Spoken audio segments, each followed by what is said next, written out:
बिस्मिल्लाहिर्रहमानिर्रहीम। अस्सलाम वालेकुम दोस्तों मैं उम्मीद करता हूँ कि तमाम दोस्त खैरियत से होंगे।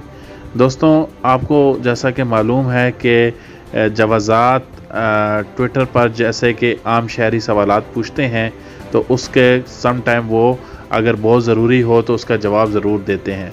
दोस्तों इसी हवाले से खरूज ओहदा के हवाले से लोगों ने कुछ सवालात किए और जवाज़ात ने उनके जवाबात दिए। तो मैं शुरू करता हूँ इस वीडियो को।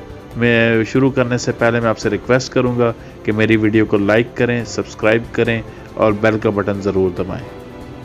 दोस्तों इसी हवाले से मैं स्टार्ट करता हूँ अपनी वीडियो। सबसे पहला क्वेश्चन जो ज़्यादातर लोगों ने जवाज़ात से किया कि एग्ज़िट और री एंट्री जो वीज़ा हैं वो क्या फ़ाइनल एग्ज़िट वीज़ा जो है उसमें कन्वर्ट हो सकते हैं।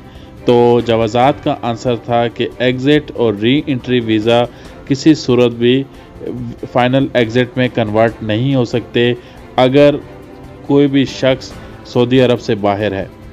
दोस्तों एग्ज़िट री एंट्री का मतलब कि खरूज ओहदा आप अपने सऊदी अरब से बाहर रहकर आप इसको खरूज नहाई में कन्वर्ट कर सकते हैं। तो आज जवाज़ात ने क्लियर कट इसका आंसर किया है कि अगर आप सऊदीया से बाहर हैं तो खरूज ओहदा जो है वो खरूज नहाई में कन्वर्ट नहीं हो सकता। दोस्तों इसी तरह मज़ीद ट्विटर पर सवालात पूछे गए। एक शख्स ने सवाल पूछा कि सेल्फ़ एम्प्लॉयड जो लोग होते हैं, जो लोग ख़ुद जहाँ पे काम कर रहे हैं, उनको कितनी सज़ा हो सकती है।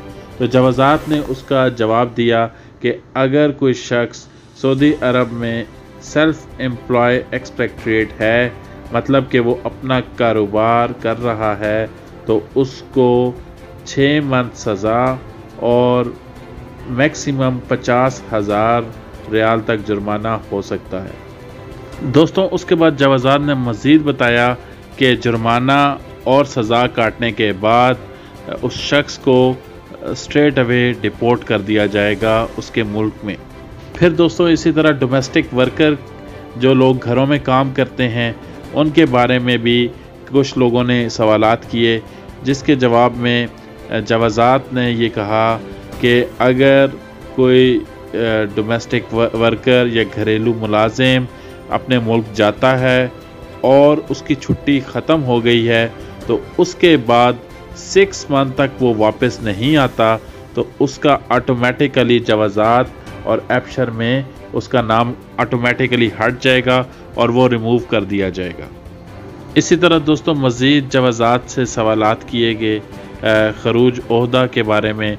तो एक सवाल के जवाब में जवाज़ात ने ये बताया कि अगर कोई शख्स खरूज ओहदा के ख़त्म होने के बाद खरूज ओहदा के दरमियान अगर वो वापस नहीं आता तो उसके बाद तकरीबन 3 साल तक वो सऊदी अरब में दाखिल नहीं हो सकता।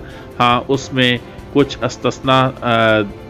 कुछ लोगों को इस्तिस्ना दिया गया है जिसमें फैमिलीज शामिल हैं। दोस्तों इसी तरह मेरी वीडियो को देखते रहें। मैं उम्मीद करता हूँ कि आपको ये मेरी वीडियो पसंद आई होगी। मेरी मज़ीद वीडियो को देखने के लिए प्लीज़ बेल का बटन ज़रूर दबाएं। आपका शुक्रिया।